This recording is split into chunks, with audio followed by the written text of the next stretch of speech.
A photon checks into a hotel and the receptionist asks if they need help with their luggage, and the photon says, "No, I'm traveling light."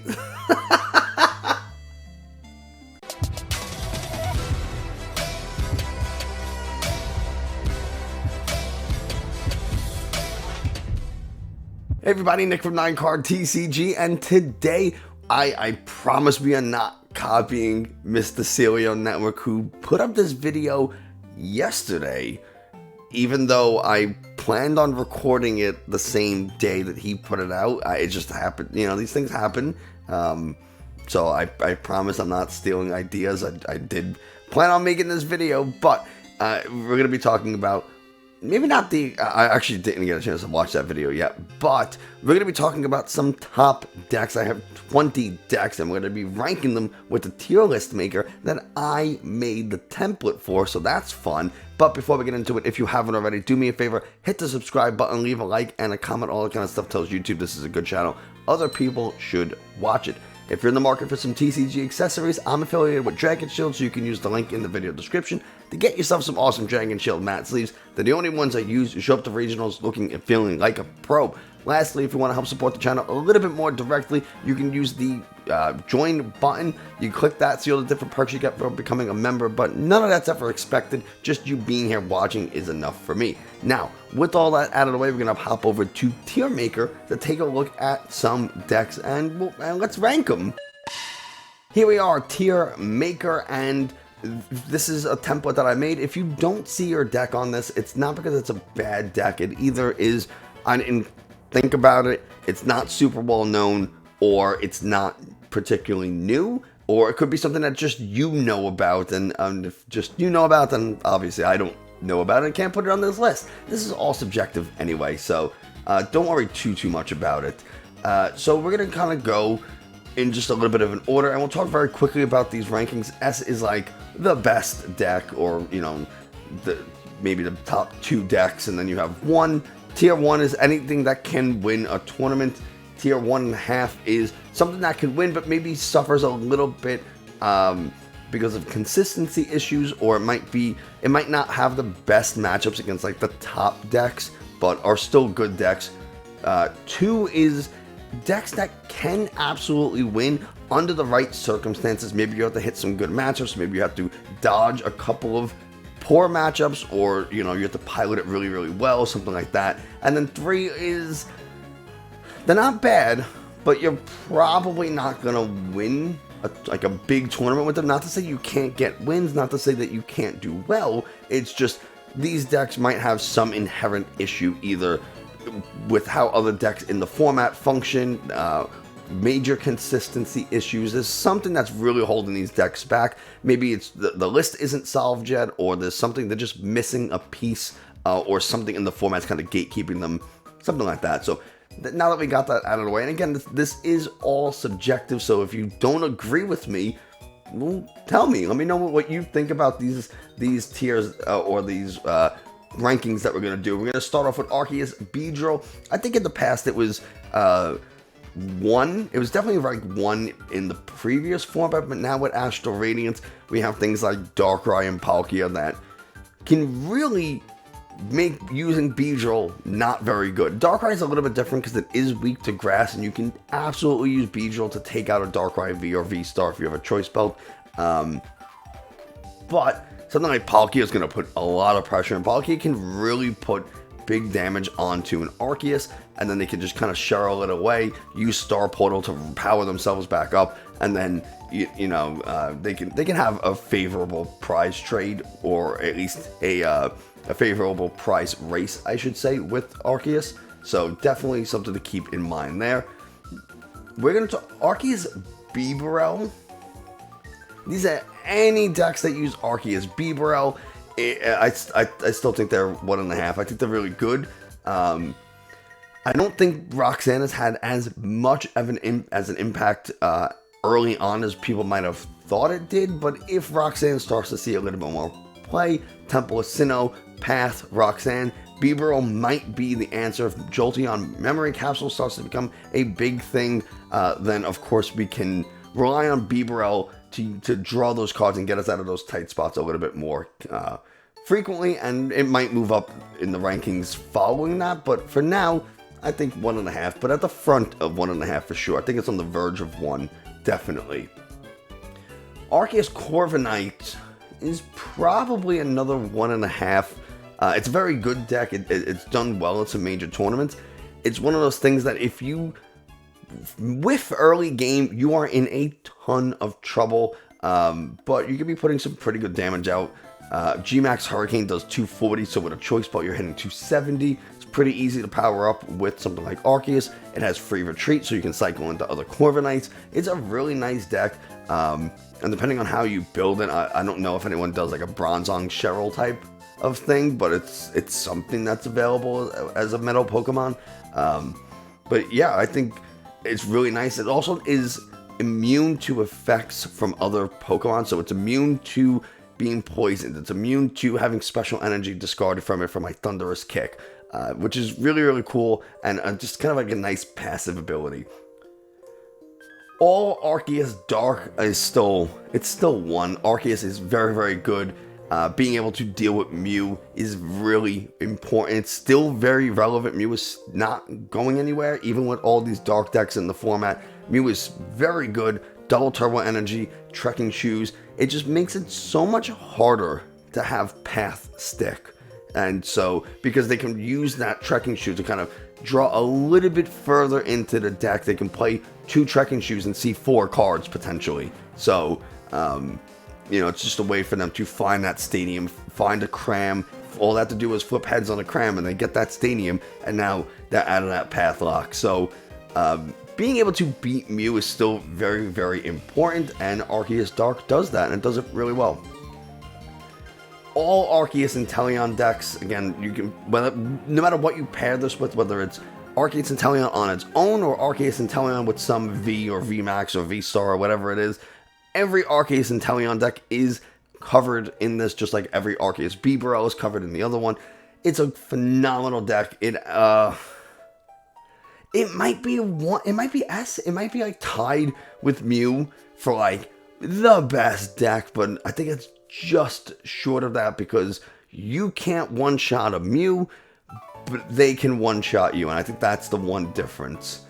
Speaking of other types, Arceus Malamar did really well, and Gabe Smart, my coach, played Arceus Malamar in Vancouver recently, and did really well, just kind of bubbled out of top 8, unfortunately, but still did a fantastic job, so awesome job, Gabe. And Max Jammer can be really annoying when you throw down that path. You maybe hit him with a Roxanne or a Morny or something, and you start whittling their cards down with Max Jammer.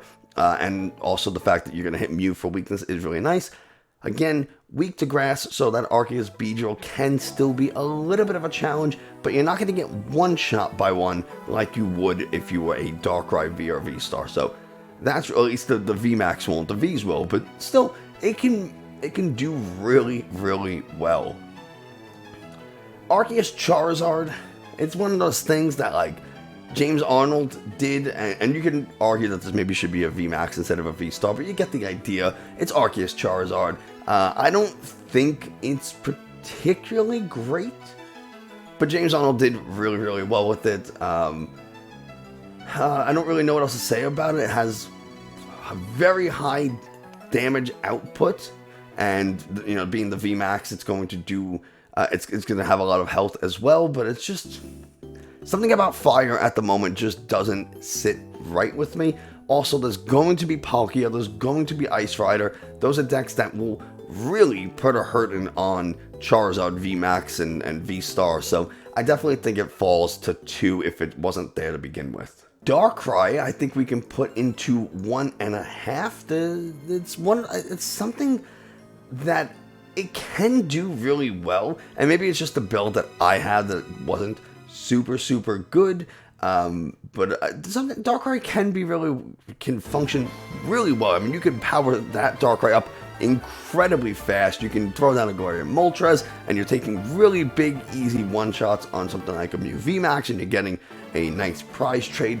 It might not be as favorable because they do have Meloetta, and that's a whole thing, but Darkrai is really, really good. There is technically no real damage cap because the damage is based on how many energies you have in play. So you could scale that damage really high and use things like Choice Belt and whatever, and Hawlucha, so you can throw a Hawlucha there, Choice Belt, and now you're hitting for an extra 60 damage on the Pokemon VMAX before you even account for any energies in play. So, well, you could be taking one-shots on VMAXs if you set things up right. The V-Star power is really good, so you can help to hit those higher damage numbers, but I wouldn't say it's a 1 just yet. Maybe as the format goes on and we start to play a little bit more of it, start to make some adjustments, maybe it does kind of squeeze into that 1 territory. But for now, I think mid to the back of tier 1.5 is probably where it belongs. Dialga is, I don't like it. I do not like it. Can it work? Yes, you could, in theory, take 3 turns in a row. You can take your turn, you can Star Chronos, and then you can Yoga Loop.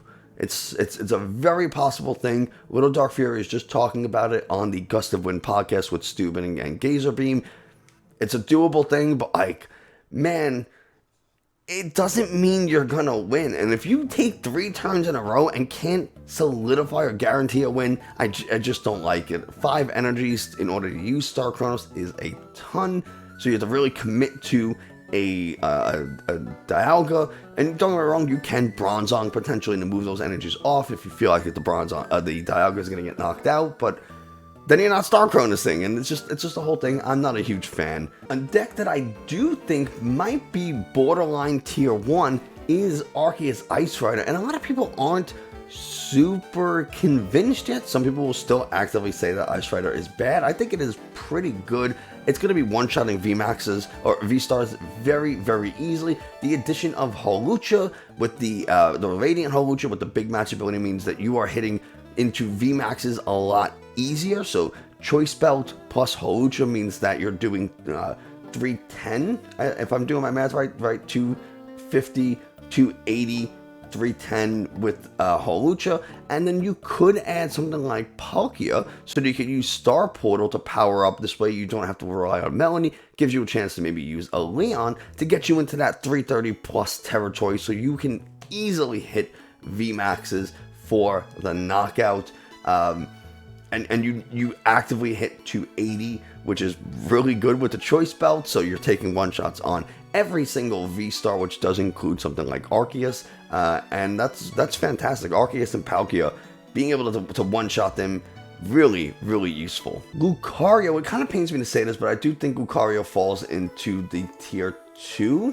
The reason for that is because Mew, I think Mew kind of gatekeeps it a little bit, even with the dark package of like Moltres and whatever. Yes, this did win. I don't remember if I think it was the Joinville Regional in Brazil it won. But outside of that one event, you haven't really seen a lot from Lucario, despite some of the efforts that I put into it personally. But I maybe you could make the argument it's 1.5. It does hit Arceus for weakness. It does, with a Choice Belt, hit almost every V-Star for a KO, so you can, hit 270 on the V-Stars, and you're just that 10 damage shy of knocking out a Palkia and Arceus Dark, one-shot, and being able to one-shot an Arceus V-Star, even if Dunsparce is in play, is huge. So you're just shy of that. Can you use things like Grant? Can you use things like the Galarian Zigzagoon to get that little bit of extra damage? Yeah, but you can't always guarantee that you're going to be able to use Grant. You might have to Raihan, you might have to Boss, you might have to research, whatever it is. So Grant's not always an available option, and Zigzagoon you only have so many uses for, so you can only use that Zigzagoon once or twice maximum, until you start running into like consistency issues, because you're drawing like things like scoop up nets that you don't necessarily need in a lot of matchups outside of like Palkia and Arceus, and that Arceus only if they have a Dunsparce in play. So it's a whole thing, which is why I put it at 2, to make that long story a little bit shorter. I still think Mew is the best deck. I really do.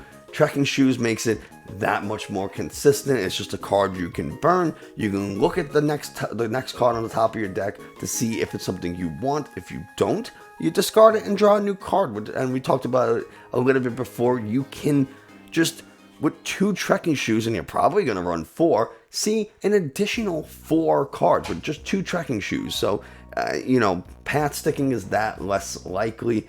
And that's really all you need is for path not to stick, and you can probably put your gameplay to work the way you want. You're more likely to find the boss that you need. You're more likely to find the energy you need. This way you don't have to, do something else. You're just so much more likely to hit things. And there is a combo with Silene, but I'll be honest, I do not remember what Silene does off the top of my head because it's a card that's so seldom talked about.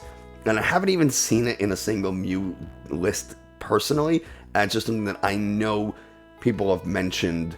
But it's, Mew still probably the best deck. You're able to use a 1-prize Pokemon to take knockouts on V-Stars, and maybe even V-Maxes, depending on which one you're going up against.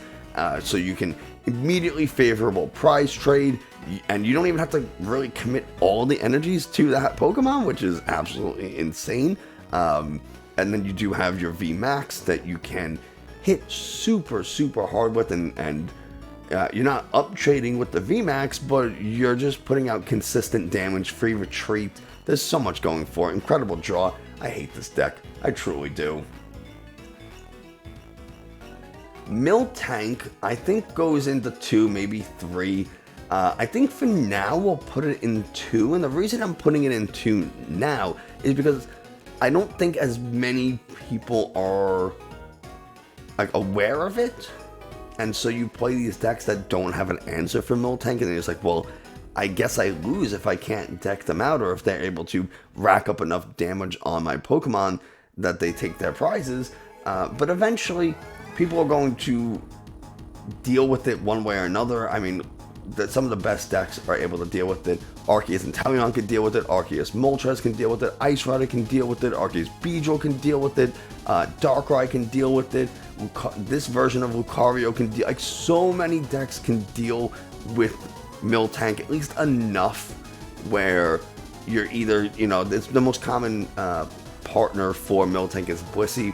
So they're putting up 2 prize Pokemon into play most likely, just so they can try to take some early prizes. So you knock out the Blissey, you get 2 prizes. How many Miltanks do they really have? Do they have 4 Miltanks? It might be a little problematic, but something like Aqua Bullet, I don't remember how much health this has. I think it has 110. So Aqua Bullet's going to one-shot it. Jet Spear is going to one-shot it. Moltres, Galarian Moltres, if your opponent has taken 2 prizes, is going to one-shot it. There's just a lot that people can do with it. And being able to, Ordinary Rod or Clara your Inteleons and your Moltres back to recycle them to take out future Moltres, or to take out future Miltanks, rather. I don't think and Mew has a Shred Attack. Mew just can go right through the ability, so you don't even need a secondary Pokemon, but you do have one in Meloetta. So, and we haven't even talked about some of these other decks yet that also have answers. So a lot of the best decks already have a built-in answer for Miltank. It's just some of these other fringe decks or people who might not know how to play against it. They might not. They might be caught off guard, but once people start to learn, I think this deck moves down to Tier 3, if it doesn't stay at the back of Tier 2. Another phenomenal deck is Palkia, and I'm not really sure where in Tier 1 it falls. I think all of these are kind of interchangeable, especially depending on, what the meta at that particular moment looks like. But Palkia is such a good deck. Being able to use Echoing Horn to put Pokemon onto your opponent's bench so you can do more damage with Subspace Swell, which already does 160 if you have a full bench, and that's pretty close to knocking out Pokemon V. Your opponent is likely to put 2 Pokemon in play. They need a secondary attacker, they need a support Pokemon of some kind, almost always, so it's going to be hitting for 200 damage. Almost at the minimum, which means a Choice Belt puts you in V KO territory. You're going to have quick shootings to really kind of put a little bit of pressure onto Pokemon. You're going to have Radiant Greninja, so you can have some really good draw. the V-Star ability, you can take 3 water energies from your discard and attach them to your water Pokemon, so you're able to power up additional Palkias, you're able to power up that Greninja, you're able to power up a Starmie V, which can be a great attacker, especially early game when Arceus V-Star uses Trinity Charge, or Trinity Nova rather, and now they have like 6, maybe probably 6 energies in play. That Starmie can come out and put big damage onto an Arceus V-Star if it doesn't just outright KO it. So, and also the Radiant Greninja is super annoying because 3 energies, discard 2 of them, it does 90 damage to 2 of your opponent's Pokemon, which means it's going to be knocking out Bidoof if they haven't evolved. It's going to be knocking out things like Sobbles and Drizziles. It's going to be putting a lot of pressure onto a Miltank, so it's like a quick shooting away from getting KO'd. It's just a very good card as a single prize, and they're going to have ways to recover it most likely. It's very good, very versatile, and the 3 decks that you need to be able to know your strategy is Mew, Arceus, and Palkia. And when I say Arceus, that gets really, really specific, but know how to play against Arceus and Teleon decks. Know how to play against Mew, know how to play against Palkia. Those are the 3 that you absolutely must be able to play against. And I would say have at least 50% win rates with 2 of them. It's okay if you're going to lose to Mew, if it means that you're going to be doing pretty well against Arceus and Palkia, but of course you want to try to minimize your hard losses as much as possible. Regigigas is another one that I think at the moment is catching people off guard, mostly because it's a new single prize deck and people don't understand how it functions, but once they do and they start really taking out those Regigigas so that you can't get those special energies into play, it has the ability to do really well. The Regirock can put a lot of damage onto Arceus V-Stars, and you can power it up technically turn 1 if you have just a crazy start, and you can really easily knock out an Arceus V. Might not be the easiest because of the way you have to like switch Pokemon around, and you have to kind of use your resources to finding your Pokemon and then trying to get energies in the discard at the same time. So can be a little tricky to navigate, but if you can do really well. Just can you keep up the steam? Can you keep up that momentum and deal with your Regigigas constantly getting bossed or something like that? That can make it a little bit challenging, especially if you're not hitting a Pokemon for weakness. That's the benefit of something like Regigigas. You can hit with electric, you can hit with steel, you can hit with fighting, you can hit with water. You have a lot of options in terms of things that you can hit for weakness. It's just, can you get it set up fast enough, and can you deal with your opponent knocking out the piece that maybe they're weak to, knocking out the Regigigas, so that you can't accelerate those energies from the discard. Can you deal with them bossing up something that you don't necessarily want, like a Regigigas or something else that has a 3 retreat cost? I feel like there's just kind of a lot of ways to get around it if your deck doesn't brick and fail you on the spot. Moving on to Samurott, which is one of, Samurott was a very highly anticipated card from Astral Radiance, and it can be paired really well with Rapid Strike, Urshifu, and like Medicham. You can use the V-Star ability on Samurott V-Star to put 4 damage counters onto a Sobble, attach a Rapid Strike energy onto a Medicham, and then Yoga Loop, get another turn, and start doing Urshifu things. It's crazy what you can do with this deck. It's a little combo heavy, so it's going to be a little hard to learn. Nailing down just a great 60 is really challenging for these kind of decks. So try this, but man, play it at your own risk. Another version is going to be the Samurott Inteleon. You can also do Samurott Beerel, and it's probably a little bit more consistent, but you are constantly having to get damage onto your opponent's Pokemon so that you hit relatively hard with Samurott. Now, it's really nice that you're going to be one-shotting Mews, which is cool. You're constantly taking those up trades. It might be a little harder for like Meloetta to take you out because you do have 270 health, so that's nice. But everything else is kind of like Palkia just does it better for the most part. So it's like a little extra work to put out 220 damage, where Palkia can easily put up 260, 290 with the Choice Belt. And that's like every turn they get Echoing Horn to kind of force your opponent to put Pokemon onto the bench. And it doesn't require your opponent's active to have damage counters on it. Yes, you have Absol, which I think for just a single Dark Energy puts 10 damage on all of your opponent's Pokemon. So that's a really nice inclusion, potentially for something like Samurott, that you can just kind of guarantee that all of your opponent's Pokemon has damage counters. But on that first turn or two, they might not have, unless you're playing like Mew or Palkia that really want to fill their bench quickly, they might not have a bunch of Pokemon for you to put those damage counters on with Absol before it gets KO'd. So I'm not super sold on it being like an incredible deck, but I do think there's a lot of potential for it. So for now, we're going to keep it at 1.5. Sylveon, I think, is like in that tier 2 category. It's fine. It's not a... Some people will call it a bad deck. I don't think it's a bad deck. I don't think it's a great deck. You might find a little bit more success with it at the moment. Typically, box-style decks can do well at the beginning of a format because people are constantly trying out new things. No one has, like, super optimal list yet, and people are, you don't know what you're going to come across as people are getting access to these new cards. So a Sylveon box-style deck could do well right now, but as the format settles, you might find it a little bit more difficult to make it work. Though Sylveon decks are fun. I don't, like I said, I don't think they're bad. I don't think anything on this list is like bad, except for maybe Dialga. I don't really like that one, but you can get away with stealing some wins with Sylveon for sure. Urshifu Dark is, is this tier 1 or is this 1.5?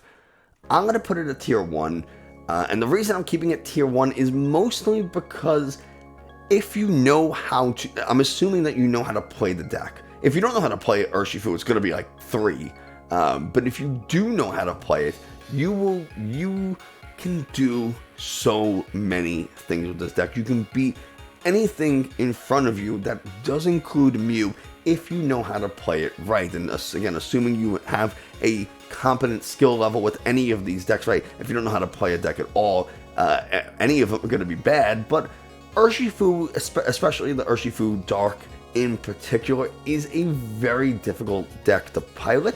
But if you can do it well, I think you'll do well. So I'm going to give the individuals piloting this the benefit of the doubt. Say that they put the reps in, they got the practice, they got the coaching, they did whatever, and that they are going to be skilled with this deck, and it's going to be a tough one to beat. The last deck is Whimsicott, and I think at the moment, Whimsicott at the moment is back of tier 1.5, maybe even tier 2, because things like Darkrai and Palkia really hurt it. Outside of the one-time Starbirth, a lot of these decks don't necessarily care about Path. Radiant Greninja does get turned off by Path. Crobat and Lumineon do get turned off by Path.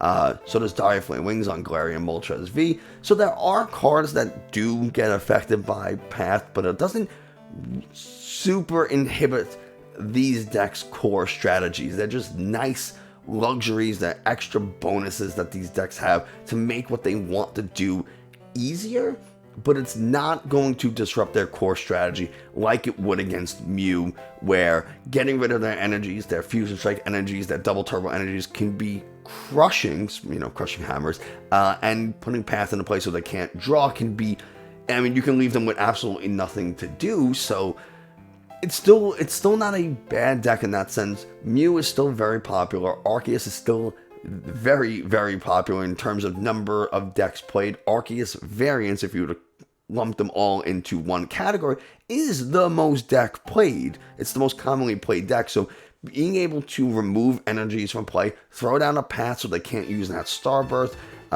get rid of the Double Turbo energies or prevent them from attaching Double Turbo energies and Choice Belts that they might need to take KOs, can really work. It's still, yes, it might be a little cheesy, but you know what? It gets results, and so I don't think it's a bad deck to pick at the moment, but again, as more people start to accumulate Darkrai's and Palkias and stuff, you might find it a little bit harder to keep up with all of these different decks. And like, sure, you could have a good Mew matchup, but if you have a tough matchup against everything else in the field, it might not be worth it to just deal with Mew, because how many Mew decks are you really going to play in a tournament? 2, 3, 4 if you're, depending on what deck you're playing, lucky or unlucky. I mean, that's still not even half of your rounds, and if you're losing to everything else, it doesn't matter if you can beat Mew 100% of the time, you're still not going to have a great overall win percentage. So, you know, just something to keep in mind. That's going to do it for us today. Thanks so much for watching. I hope you enjoyed, found this a little informative. If you did, hit the subscribe button, leave a like and a comment. Those things are super helpful. Share this video with as many people as you can. Consider becoming a member, checking out the link from Dragon Shield. And yeah, I got nothing else to say. So that's going to do it. And I will see you next time.